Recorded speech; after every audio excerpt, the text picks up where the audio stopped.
வணக்கம் விவஸ், நான் தான் உங்கள் வியாபாரி. இனி நம்ம தக்காளி பழத்தை பத்தி தான் பார்க்க போறோம். வாங்க பார்க்கலாம். இன்னைக்கு நமக்கு ரெண்டு வகையான தக்காளி வந்திருக்கு. ஒன்னு நாட்டு தக்காளி, இன்னொன்னு நவீன். இன்னைக்கு முதல்ல நம்ம நவீனை பத்தி பார்ப்போம். நவீன பொதுவாக பெங்களூர் தக்காளின்னு சொல்லுவாங்க. இது நீட் ஷேப்ல இருக்கும். இது வந்து ஸ்வீட்டா இருக்கும், விதை இருக்காது. இதோடைய பயன்பாடுகள்னு பார்த்தா இது சாண்ட்விட்ச், பீஸா, பர்கர் போன ஐட்டத்தை இது யூஸ் பண்றாங்க. பொதுவாக இது சைனீஸ் ஐட்டத்தை தான் பயன்படுது பெங்களூர் தக்காளி.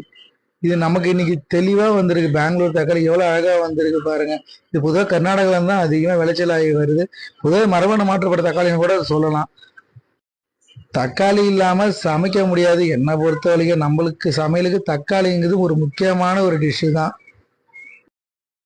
நமக்கான பெங்களூர் தக்காளி எவ்வளவு அழகா இருக்காங்க பாருங்க. நானே எடுத்து ரெண்டு சாப்பிட்டு பார்த்தா அவ்வளவு இனிப்பு. இன்னைக்கு இது பழம் போல இருக்கு தக்காளி. பொதுவாக இப்போ தக்காளி எப்பவுமே நமக்கு பாக்ஸில் தான் வரும், அப்போதான் உடையாம வரும் தக்காளி எப்பவுமே. எவ்வளோ தெளிவாக வந்திருக்கு பாருங்க. அடுத்தது நம்ம நாட்டு தக்காளியை பார்ப்போம். நாட்டு தக்காளி நம்ம வீட்டை அதிகமாக யூஸ் பண்ணுறோம். சந்தை அங்கே எல்லாமே நம்ம தக்காளி தான் பார்த்துருக்கோம். இந்த நாட்டு தக்காளியை இது உருண்டை ஷேப்பில் இருக்கும். நம்ம ஊர் கிராமத்து போக நாட்டு தக்காளி தான் பொதுவாக பயன்படுத்துவாங்க. ரசம் வைக்க நாட்டு தக்காளி தான் பெஸ்ட்டு. ஏன்னா அது புளிப்பு சுவை இருக்கிறதுனால ரசத்துக்கு அவ்வளோ டேஸ்ட் கொடுக்கும் நாட்டு தக்காளி. நமக்கு நாட்டு தக்காளி நீங்க அவ்வளவு தெளிவா வந்திருக்கு, எவ்வளவு கலர்ஃபுல்லா வந்திருக்கு பாருங்க. நாட்டு தக்காளி பார்க்க அவ்வளவு ஆவலா இருக்கு. தக்காளியை வா இவ்வளவு சூப்பரா வந்திருக்கு தக்காளி. நான் எதிர்பார்க்கல இவ்வளவு தெளிவா வரணும். பொதுவாக தக்காளி அடியில டேமேஜ் இருக்கும். ஆனா நம்ம இன்னைக்கு எடுத்த தக்காளி ஆர்டர்ல டேமேஜ் இல்லை, தெளிவா தான் இருக்கு. பொதுவாக நாட்டு தக்காளியில விட்டமின் சி இருக்கு. பொதுவாக சிறுநீரக பிரச்சனை உள்ளவங்க தக்காளி எடுத்துக்கலாம். இது பொதுவா வந்து வெட்டு காயப்பட்டவங்க நாட்டு தக்காளி தேய்ச்சா அந்த உடனே அந்த இடத்துல வந்து ரத்தப்போக்கு ஸ்டாப் ஆகிடும். இது ஒரு நாட்டு தக்காளி பொதுவாக ஒரு ஆன்டிபயோட்டிக்கா செயல்படுது.